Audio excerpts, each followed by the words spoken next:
Siguria në shkolla pritet të monitorohet tashmë përmes teknologjisë inteligjente. 20 institucione arsimore më të frekuentuara në Tiranë janë përfshirë në fazën e parë të projektit Smart City, i cili synon parandalimin e incidenteve dhe reagimin e menjëhershëm të institucioneve në rast të rreziku. Në kuadër të këtij projekti janë vendosur gjithsej 600 kamera inteligjente, të cilat mbulojnë ambientet e shkollave në zonat përreth tyre, duke garantuar një mbikëqyrje të vazhdueshme për rreth 14.000 nxënës.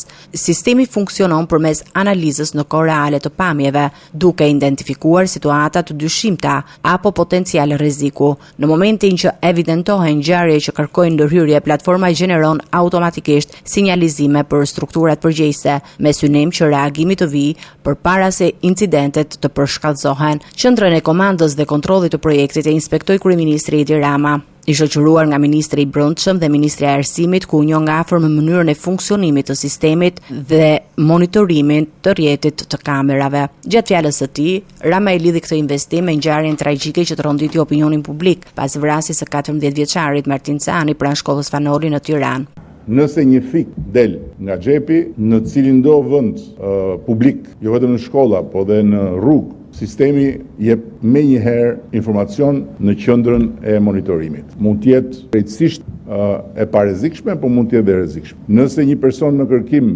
sot është një person ka shumë mundësi të fshihet gjatë procesit kërkimit, sistemi e bën pothuajse të pamundur që në momentin e reagimit policia të mos di se nga drejtohet. Historia e makinave që kryen akte kriminale dhe pastaj gjenden të djegura në një pozicion disa kilometra nga vendngjarja nuk mund të ndodhi më, për shkak se sistemi e shef makinën përpara se sa makina të ndalet. Kreu i qeverisë bëri të ditur gjithashtu se projekti do të zgjerohet më tej, ndërsa në këtë platformë do të integrohet edhe komisariati digjital, duke krijuar një sistem të unifikuar ku denoncimet e qytetarëve dhe monitorimi në terren do të ndërveprojë në kohë reale.